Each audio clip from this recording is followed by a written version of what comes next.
This podcast is sponsored by Cornerstone Healing Center, where they guide people through a transformative experience and into lasting recovery.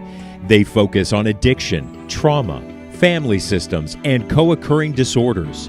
If you want more information on how to get sober, call them at 1-888-320-7992 or check out their website, scottsdalecornerstone.com. Hey everyone, it's Brandon Lee, host of the podcast Escaping Rock Bottom. I am really excited to have this guest on the show today. His name is Marcus. He works over at Cornerstone Healing Center in Scottsdale. It's a great treatment facility here in the Valley. They offer different modalities to create long-term efficacy, whether it be with alcoholism or any kind of addiction. So I want to bring Marcus into the conversation. Marcus, thanks for the time today. Thanks for having me on today. I'm really excited to hear a little bit about your story. Before we get into what you're doing right now at Cornerstone Healing Center, take me back to Marcus's childhood. What did that look like for you? Man, that is a hard question to answer, and you're so good at that. It was like you just cut it on as soon as I was like, yo, that's so good. For me growing up, it wasn't normal, but it was normal for what I thought life was like. So my mom had me when she was 15 years old. I grew up I was born in Gary, Indiana. I grew up in Texas, Mississippi, Indiana, and then I moved to South Carolina when I was in the 4th grade. So it was a bunch of moving around. And in our culture as a kid, right, who raised me was like every woman in my household, like everyone. Like that's how we're raised. We're raised by the family. So my mom had me when she was 15. So when you think about that, my mom was in sophomore in high school when I was born. Like I want to put that in context, right? My mom's great. And I was born and I lived many years in Gary, Indiana. And I was about the 3rd grade. I moved from Gary, Indiana to South Carolina.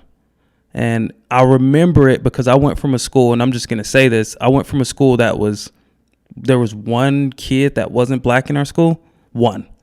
And I went from Gary, Indiana to South Carolina. And I remember the first time I got called the N-word. Remember it to this day, literally. This kid in school, I don't know why he called me it, and I chased him down the hallway, and the principal grabbed me. Lived in South Carolina for a while, did some college in South Carolina, ran track, played football, played basketball, always an athlete, anything to make myself fit in. And I would say probably when I can't remember what age it started, but that feeling of different really started to kick in. And I don't know if it's because I lived with my aunt and my mom wasn't around. And then I went to move with my mom and I lived in a different culture and it looked different and they talked different and I didn't have that country accent. So they picked on me. Like I was the one with the weird accent and I was kind of nerdy. Growing like nerdy. Like, no, dude, like you ever watch Fresh Prince? Yes. You know Carlton? Yes. That was you? It was terrible. So my mom would like send me, because my mom always wanted me to grow up better than the way that she grew up. Right?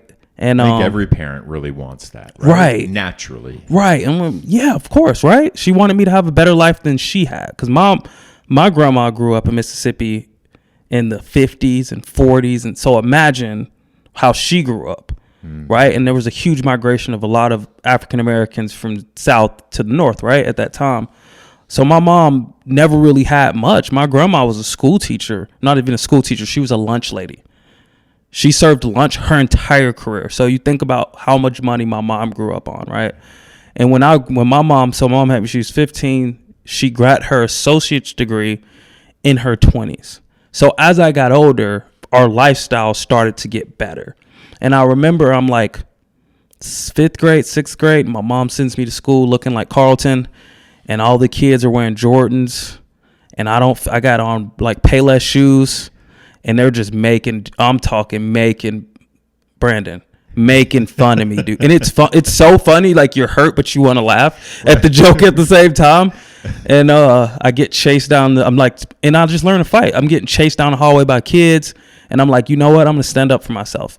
So from like 4th grade through 9th grade, I got suspended from school every year, 3 times a year, always. I had amazing grades. I was a really smart student. I was always in accelerated reading, high algebra classes. Like, I was an intelligent person, but where I was at, intelligence wasn't cool. So you had to hide the fact that you were smart. We used to get points for how many books you read, and I would always have like the third most points in the school when I was in elementary school because I read so much. I had to isolate. I didn't have a lot of friends growing up. I had a chipped tooth. Half this tooth is fake. So I'm a nerdy kid who reads a bunch of books, who lives in the hood, who has a chipped tooth. So now I can't win for winning, right? It was terrible. And at some point I learned to blend in with everybody around me. You became a chameleon. I hit myself. To survive. I hit myself. Right? To survive. To survive. To survive. Now at the time I don't think of it like that. Right. But at that time, I just wanted to fit in. You know, it's so just really quick. Go ahead, please. I can understand when I was around that same age, junior high school was hell, right? But junior high school is when I started to realize that I was gay. Right. And I think that, you know, from an outside observer, I kind of had some more maybe feminine tendencies that I wasn't even aware of, you know, as a child. But people started to pick up on. And what I realized was, oh my God, like I can't be my true authentic self because I'll get hurt. I'll get beat up. I'm going to continue to get bullied. That's why I created the book Mascara Boy. They used to call me Makeup Boy and Mascara Boy as a kid because my eyelashes were super long and dark. And yeah, it does kind of look like I'm wearing mascara. Right.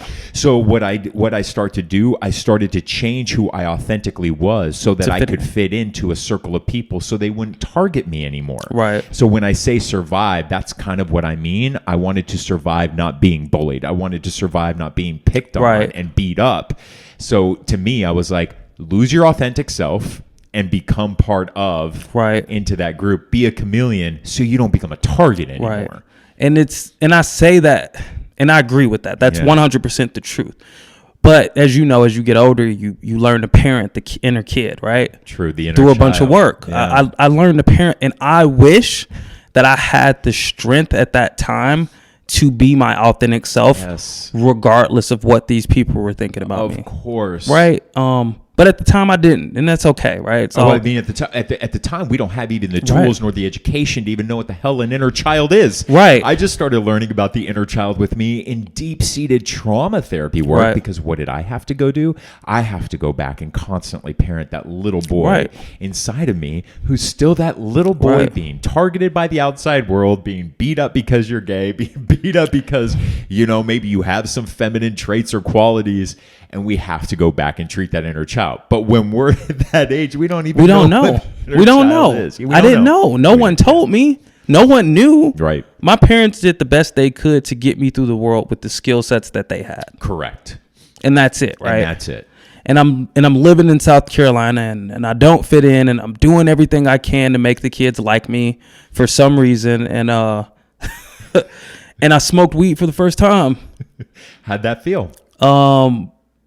It was fun. Yeah. We used to, man, this is a bad story and please don't hurt me, but it's the truth. Part of my family is Jehovah's Witness, and part of my family is like Baptist, Black Baptist, Southern Baptist, hardcore. Christian. Like you go to church you go to church on Sunday and you get out on Wednesday. Yes. The preacher's sweating and it's cold. You don't even know what's going on. How is you sweating? The prayers take 43 minutes. For everybody looks good.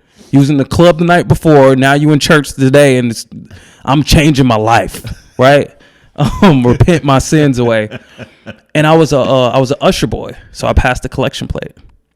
And me and my uncle, which I called my cousin, because we were so close in age, but he was really my uncle. We were usher boys, and in South Carolina, churches are like how Circle K's are in Arizona. There's a Circle K on every corner. There's literally a church on every corner. It doesn't even make sense. There ain't even that many people. How do you have enough congregation to make this church work? But they do it, right? And we would pass the collection plate, and then we would go up the stairs to go to because every church has the second row. And we would take money out of the collection plate and put it in our pockets, and then pass the collection plate upstairs. walk down the stairs, put more money in our pocket. And then like I showed you, church starts on Wednesday, gets out on Sunday. I mean, that's an overstatement. It's really like 4 hours. Yeah. We would just leave and we would go buy weed. And that's the first time I smoked weed was during church.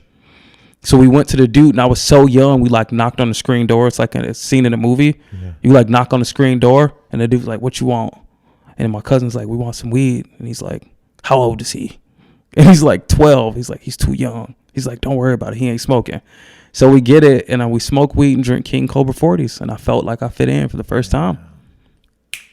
Instantly. Yeah.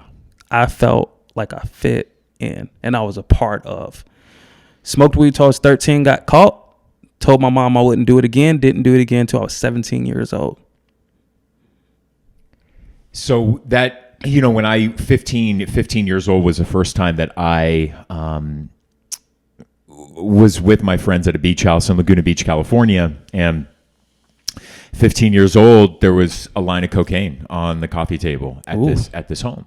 And, you know, at 15, knowing I was gay, you know, just so much, I didn't love myself as who I authentically was. That's just the simplest way to put it. I didn't like who I naturally was. I didn't like who God created me to be. Right. And I wanted to be different. You know, I wanted to fit in as well. And so I did that line of cocaine. And as you said, I mean, in that moment, we don't have the brain capacity to understand what is happening. I just knew that, holy shit, this is the best thing that's ever happened to me. Like, this feeling right now is warm. It's fuzzy. Everybody likes me. Everybody else is like engaging with me. Mm-hmm. I truly finally fit that I felt in. And so what I tell people, I'm like, yeah, so I just kept chasing it. You know, I just knew that I just kept chasing that feel good. You know, growing up in a house where there was a lot of just even physical abuse and mental abuse, and then add on to the sex abuse that was happening as well. I just tell people, I'm like, I don't know, man. I did something that made me feel better than the situation I was in when I wasn't doing it. So as a 15-year-old with not much cognitive thinking, I just kept chasing that, and that ended up just spiraling out of control. Take me to the end. Like, what did the end look like for you? Because is that not one of the biggest questions that we get as sober people? Is yes. Like, when did you realize enough was enough? Man, like, when did you realize you needed to get help?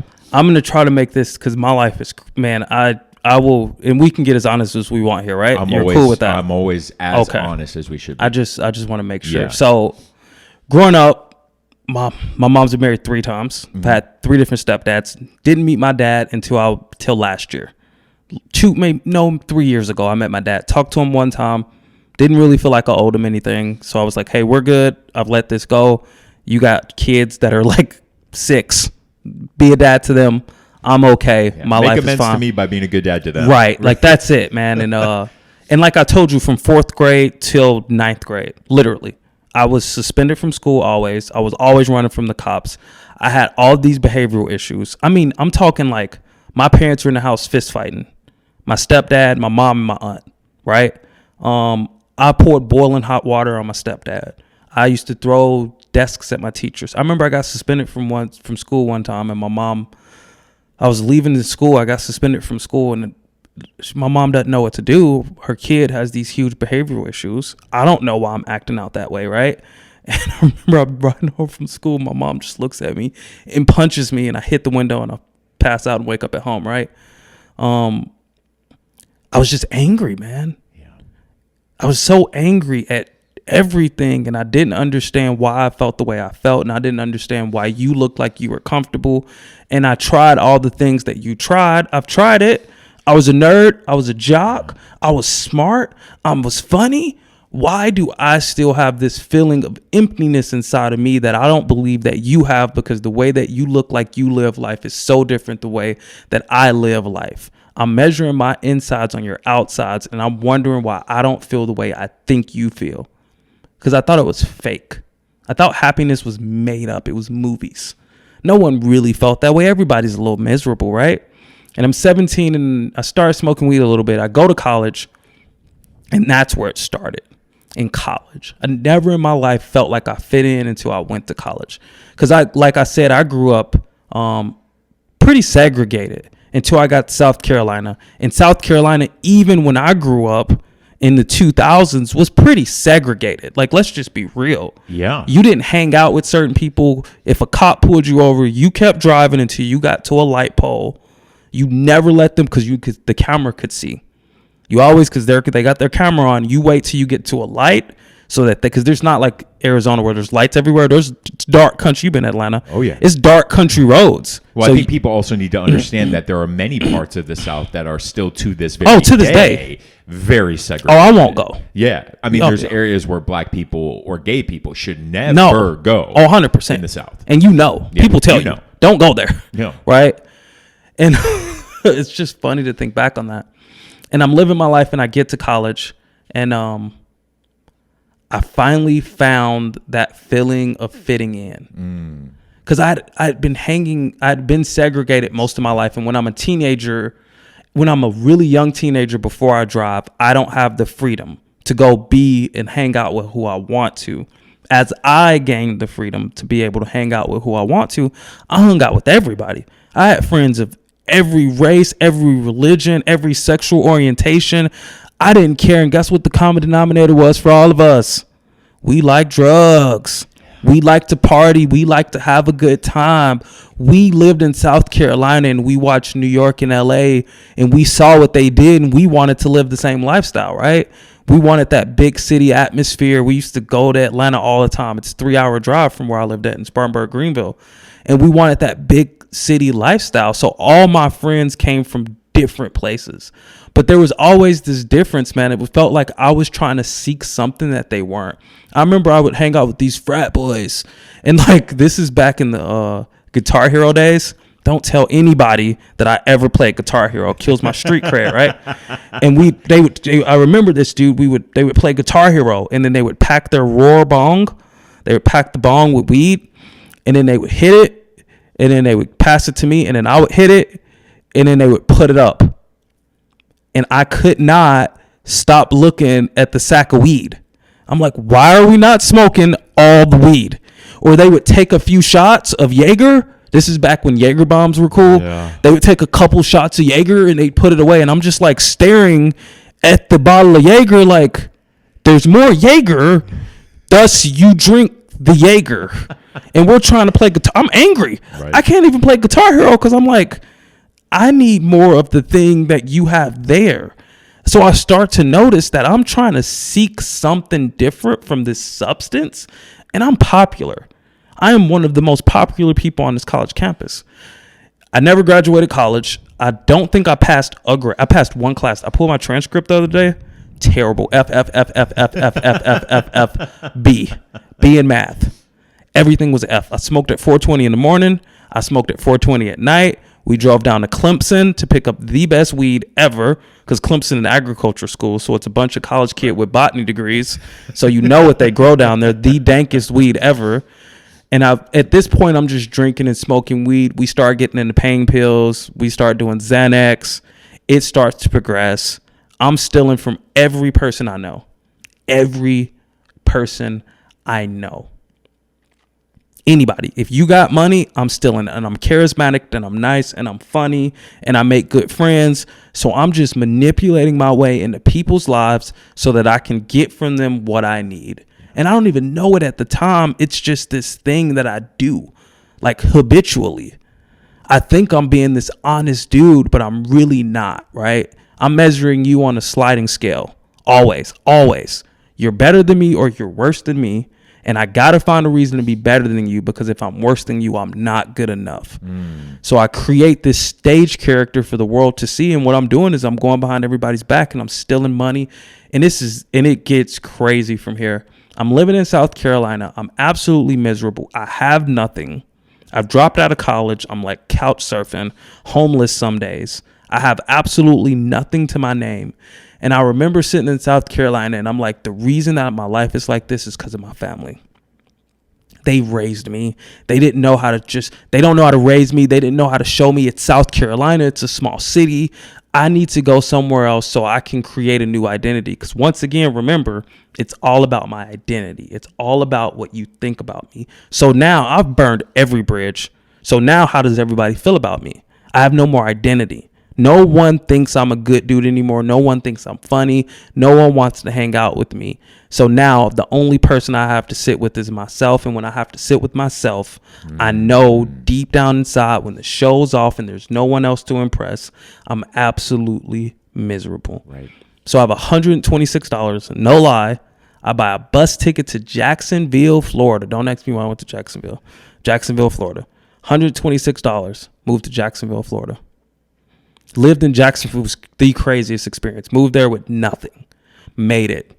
I would always have this thing. I could wake up with $0 and I will hustle myself some food, somewhere to go, and a place to sleep. But that was my biggest thing. And I was like, let's see if I can make it in Jacksonville, Florida. Went to Jacksonville, Florida, did a series of things that I shouldn't do that were illegal to make more money. Went to Orlando, Florida, lived in, and people ask me how long from when I left South Carolina until I got sober in Arizona, and I don't know. I don't know if it was 2 years or 4 years. Like, it's such, like, there are no Christmases. There's no school. I don't have anything to mark time by. Right. I don't go to work on Monday and get off on Friday. It's hustle, hustle, hustle, get loaded. Do what you have to do. So I'm living in Jacksonville in a hotel. I come up on $5,000. You can guess how I came up on $5,000, right? And I used to look up top 20 cities to live in all the time. Top 20 cities, top 20 cities, top 20 cities to live in. And Phoenix, Arizona always popped up on the map. So I buy a bus ticket to Phoenix, Arizona, because I got to run away from the people I got $5,000 from. And I had some weed, and I smoked weed on the bus, on the Greyhound. In the bathroom, you just push the little window and hit the joint and blow it out with these kids from California that were going to California, and ended up in Phoenix, Arizona by myself, third time in a row. Moved to a city completely by myself because I need to recreate who I am. Right. I just need to change. If I can get away from these people, I can be this new guy. And if people respect me and know who I am, then I'll love myself. I know it. I just need to seek out here to find the thing in here. You know, it's so funny. So many addicts, when you listen to their stories, everybody kind of goes to the geographical. Right. We all do. Right. 100%. I mean, we talk about it in the book of how we all like try our best to get sober on our own before we hit that desperate plea to go to treatment. I wasn't even looking to get sober. Right. Sobriety wasn't sober. Yeah. I'm going to be the dude from Blow. I'm going to be the biggest drug dealer ever. It's going to be amazing. It's going to be a party. I love the first half of movies. Yeah. Scarface, first half, phenomenal. I forget about the second half. He died. I forget. I want the first half of every movie, man. Yeah. I want all the fun. Before all the bad comes. Before all the bad comes with it. My life is burning. Yeah. I'm lighting it, and I'm like, I'm good. Yeah. It's all right. What do you mean? Marcus, your life is trash. No, it's not. Just give me a chance. When did you get, like, when was that day that when is that day? When's that life moment? I mean, my life moment when I finally got sober was coming off of a 2-week life support coma. I mean, that was that moment that I can always reflect back onto and say, that was the last time I drank or drug. It's the precipitating factor that caused me to want to get sober. I'm sitting in jail in Arizona and Phoenix. And this is back in the stripes and pink socks and pink underwear. And it's segregated here. South Carolina, surprisingly, it's not segregated in jail, but jail kinfolk, the woods, right? You got the Chicanos and you got the Paisas. Yes. And I'm, kinfolk, surprisingly. I'm in jail and I'm like talking to the leader of the fake leader of our little jail team. And I'm like, man, he got caught, because everybody knows what everybody did when you're in there. You have your little sheet, and he's like, I got caught with $200,000 and so many pounds, and he's 27. I'm 24 at the time. And I'm like, dude, like how do I, when I get out of here, because I knew I was going to do like 30 days. When I get out of here, put me on so I can sell drugs. I want to hook. And he looks at me and he's like, I got like $1 million out when I get out. And he's like, I give up everything I have to go work at McDonald's. And I'm like, why?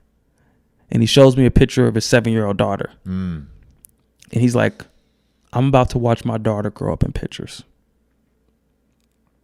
And I was like, of course I get out and I'm smoking and doing drugs and I'm on probation and I'm not going to pass.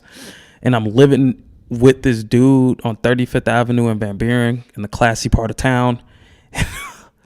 I don't know.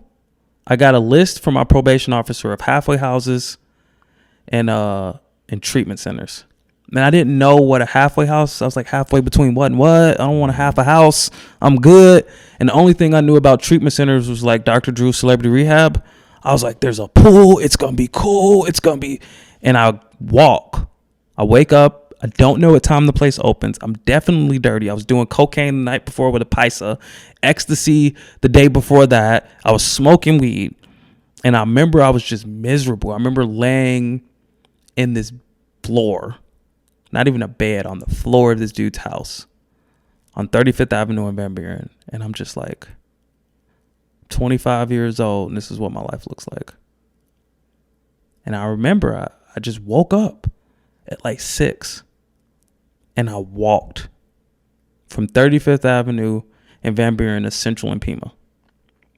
And I walked to Salvation Army, and there's a line outside this because it's indigent free state rehab, the bottom of the barrel, man. And I'm I've been homeless for years, living on the streets. I remember riding the light rail in Phoenix when it first got built, riding the light rail at 5 a.m. from the end to the beginning, from the beginning to the end, just to warm up. Yeah. Like, I remember sleeping behind trash cans. I remember walking around and looking in like the windows of restaurants and wishing I had enough money to eat. Waking up to the fire department, sleeping on the ground. Like, that was my life. So I walk to Salvation Army and I wait in this line, and I walk in, know nothing about sobriety, didn't want to be sober, just didn't want to keep doing what I was doing. Didn't think drugs were my problem because I've switched drugs my whole career.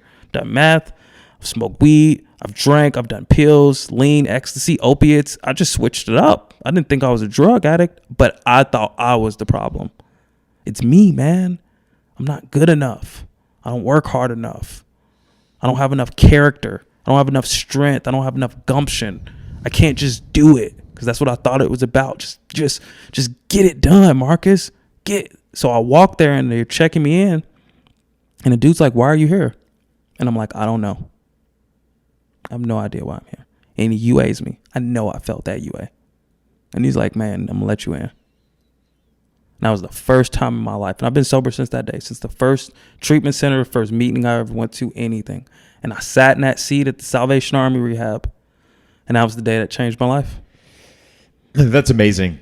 That's amazing that, you've been sober ever since, and you've been able to maintain it and to do those things. And I think we all just kind of hit that point in our life where we just had enough.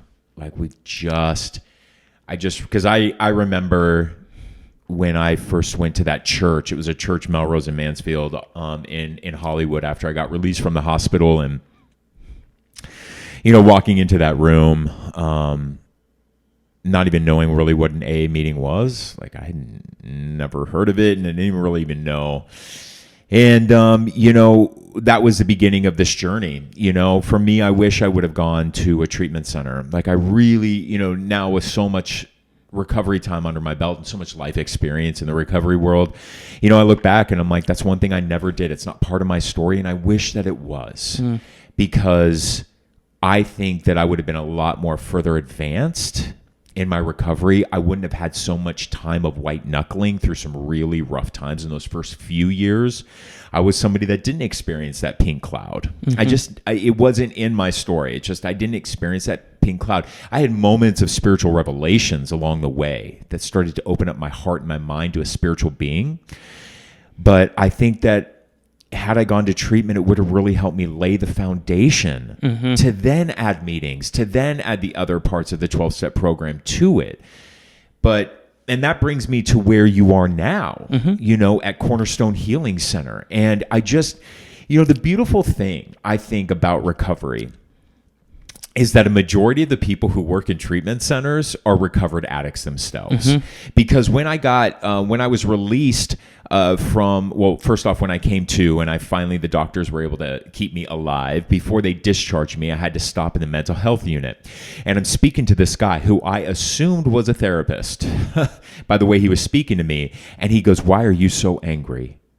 And I said, "I'm not angry." He goes, "Why are you so angry?" And I'm like, "Dude, man, ask any of my friends. Like, I'll be there for them. I'll do anything for them."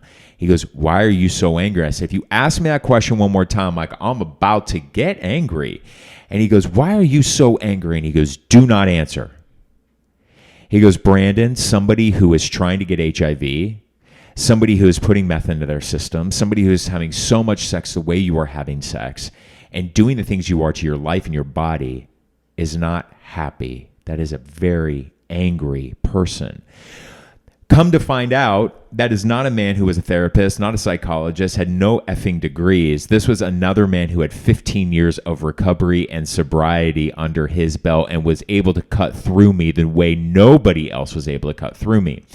Takes me back to the beautiful thing about people who work in treatment and recovery. A majority of them are recovered addicts because they can see you. I've walked in your shoes. I get you. I understand you. Mm-hmm. You now, what's your role over at Cornerstone? COO. You are the COO of a treatment center here in the Valley. Somebody who, as we just heard, your experience, your strength, and your hope. The story of, I get you. I've walked in your shoes.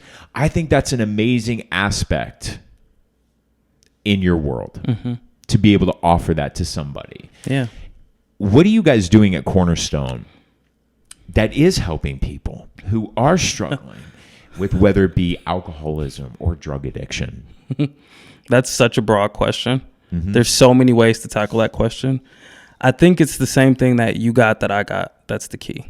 When we came in, people who care more than anything, the thing that gets you in the door, right? We have so many modalities of treatment: EMDR, brain spotting, right? Group therapy, CBT, DBT. The list continues, but none of that's effective if the person that's there doesn't truly trust you. That's it. If no one trusts you and believes that you really care, then none of the treatment's going to stick. Think about it. How many therapists you've been to? Right. Think about how many therapists you've tried. How far did you get with those therapists that you didn't like? Doesn't matter how good of a therapist they are.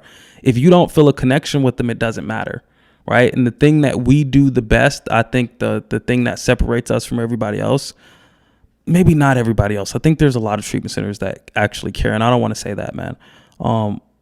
The thing that's the most special to me is that we really care about the people that walk in those doors. I didn't want to work in treatment. I wasn't planning on working in treatment. I didn't want to be COO. I don't really care that I'm COO. My title doesn't mean anything to me, man. I have serenity and peace in my life. Like, I'm okay. You heard my story. I never was okay, ever. I was okay when I had this thing in my hand and in my body. I lived my whole life for a substance. And when I didn't have that substance, I was miserable. That's my life. That's it. Doesn't matter how much money I got. Doesn't matter where I'm from. That's why our stories are so different. Some people get sober with a lot of money. Some people get sober with no money. Doesn't matter. The underlying condition is the feeling that's going on the inside. And that's what we're there to address. Point blank. End of discussion. Let's get down to it. And I will try, and we will try anything we can to get there. That guy got to you by asking you that question, in it. That visceral, just that thing in here that you're like, oh, yeah, I'm angry. Yeah. You hadn't even thought about it. No. He knows though. And you're like, because I truly believe this. Somebody who loves themselves will never relapse. No, I agree. Because if you love yourself, you will not harm yourself. God, I wish I could give you nucks right now. You know what I'm saying? No, I agree. Because people who, and I would love to get into this to talk even about relapse, because there's a ton of relapse that's been going on over this past year. Isolation, I believe the opposite of addiction is connection. You remove that connection, you put people back in isolation because of the pandemic. There's just a ton of relapse this year. So I definitely want to talk to you about relapse and how we get some of those people who have relapse a welcome sign to come back, But, it's just one of those things that I'm a true believer that the opposite of addiction is connection. And we have to always be able to find ways to connect with that person, to connect with those people, and to connect with those beings. What do you tell the person? Let's just go right there. What do you tell that person who perhaps has relapsed over this past year? So what? Right. We love you. And if you can't love yourself yet, know that it's possible. Brandon's a testament to that. Right. It doesn't matter where you've gone. You can love yourself. Right. And that is... That's just the truth. I try to tell people all the time. Somebody who relapses is not weak. Stop stigmatizing and telling people they're not weak. They're just weak. But the public perception of that doesn't make sense. It does, yeah. Why did he relapse? When I tell people, I'm like, listen, you need to understand that when somebody relapses, they don't wake up that morning with a great life and they're happy and they love themselves. They don't wake up that morning and say, hey, you know what? I'm gonna pick up that meth pipe today. And I'm gonna ruin my life. I'm gonna ruin my life today. Can't wait. People. It does not work that way. The reason why somebody relapses is because their brain has been hijacked by some sort of event that is going on in their life that they don't see a way out of, that they don't see that there is another way to solve that problem. And when you feel that way, like you are helpless and hopeless of a situation, we always go back to the one thing that we know will just help us feel better in that moment, right? My love language is touch. Mm-hmm. Okay, the pandemic has thrown me this year, right? Because my love language is touch. Having sex is a lot harder these days. Going on a date is a lot harder these days. At times, Marcus, that has made me feel helpless and hopeless. What's the one thing that I know that if I do it immediately, I can have instant touch and gratification? Meth. Because for me, meth was tied to sex. And when isolation is happening and I'm being told I have to stay home, I cannot be out, I cannot go on a date, I cannot have healthy sex, there are times where I have really fantasized and romanticized about meth sex. Well, guess what? When I really analyze that, it's fake, it's artificial, it's not real. There's no real connection there. There's no real You're not even getting the thing you want from it. No. Right. No, because when those 8 hours or the 72 hours, however long that meth binge is going to last, it's all gone. Right. And you're still back helpless and hopeless in need of that real. But that's the core problem, is that what you're seeking. Connection. Right. You know it, though. You know the core issue of what you're seeking, what you're truly seeking. Correct. And it's getting people to understand that. And it's not real. It's not real. And so Can I say something to that? Sorry. Absolutely. By all means. And I don't know where I want to look in the camera, but I don't know if it's going to look right in the shot. If anyone thinks that people relapse because they're weak, there are UFC fighters who are drug addicts. There are owners of football teams who are alcoholics. What's the Brad Pitt? If you just read the article, Brad Pitt, the best looking man in the world. I'm not saying that. Magazines have said that. Married to Angelina Jolie. Right. Movie star. Oh, he broke anonymity in an article and was like, the thing he is the most happiest about is his sobriety. Yeah. If it's weakness, then how did he make all that money, do these blockbuster movies, have this beautiful family? The thing I always explain to people, man, being an alcoholic, being an addict is like being trapped at the bottom of a pool. Yeah. So you're trapped at the bottom of this pool and you're fighting and you're fighting and you're fighting to get air and you're being held down and you can't breathe. You're fighting for air. Yeah. What will you do to breathe? Yeah. Anything. Sorry, mom. Sorry, dad. Sorry, kids. Sorry, family. Sorry, job. Sorry, law. Sorry, dignity. Sorry, self-respect. Sorry, dreams. Sorry, everything I wanted to be who I know I am. Because when I wake up in the morning, it feels like I can't breathe. Right. Until I put something in my body. I've done everything. I went to college. I made money. I did everything everybody asked me to do. And why do I still feel empty? Yeah. You told me if I did this, I would be okay. And I'm not. And that's what's going on. I felt empty. Right. I didn't feel like there was anything there. And those people walk in our treatment center and they feel empty and they're angry. And it comes out in a bunch of anger, sorrow, right? Loss of respect. They can't even look you in the eyes anymore for the things they've done. They don't understand what's happened in their life to make them that way. They don't know. They just know that this thing that everybody's telling me is wrong feels like it's saving my life. Right. Because if I didn't have it, I don't know what I would do. And I know, and we know what that feels like for people. I don't want anybody to live their life like that. Right. How is it that I get to wake up in the morning now, 9+ years later, right? And sit in complete peace. And even at a year, sit in complete peace. Now, my life looks way different.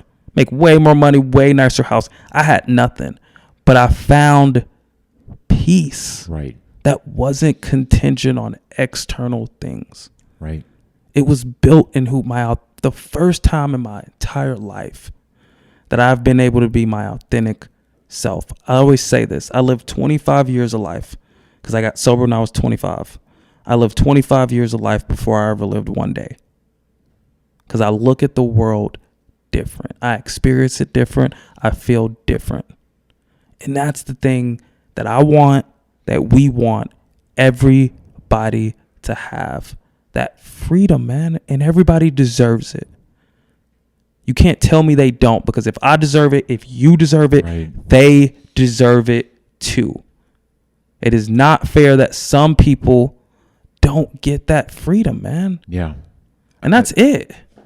You know, and there's one thing that I do in my life that really it's a warning sign to me, and it lets me know where I'm at mentally, is being able to look at myself in the mirror. You do affirmations? Truly, I am enough. Do you do affirmations? I am enough. They're so good. And I can look at myself in that mirror. And I challenge anybody who's listening to this podcast right now. Don't do it to him. Yes. You're going to do it to him? Oh, no. As soon as you are done, or you hit pause on this podcast, and just go stand in that bathroom mirror, turn the lights on, and just stare. Are you able to maintain eye contact with yourself?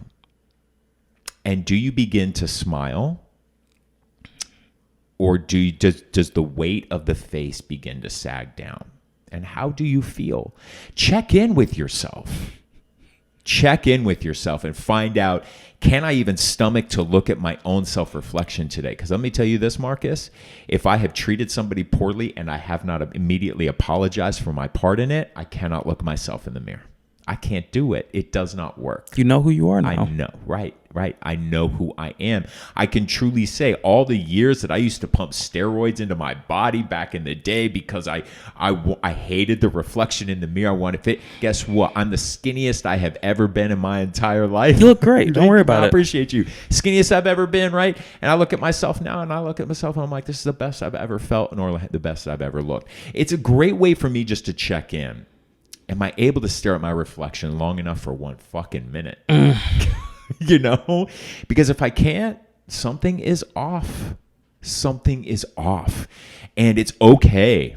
It is okay to not be okay. It is 100% okay. God damn. It actually expounds so much energy to like fake it. Mm-hmm. You know, it just to fake being happy is the worst feeling.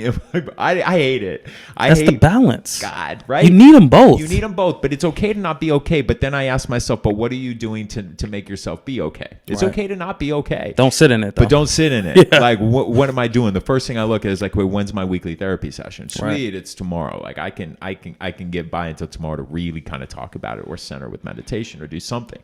I always feel bad because I ride on like if you know me, people are like, dude, what's like, it's beautiful. I'm like, man, I'm not lying, man. Like it is.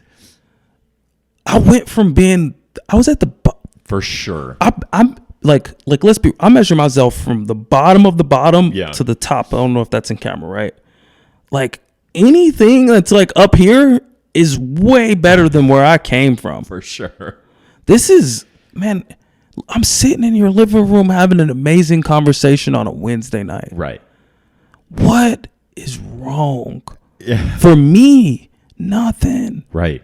I'm just trying to give it away. 100%. I'm just trying to give you a little some of this. And what I tell people too is finding your purpose. Our purpose through this journey that we do, right? A purpose is what gives me the power to get up and motivates me and energizes me on a daily basis. Because let me tell you this, full stop. I can guarantee you this.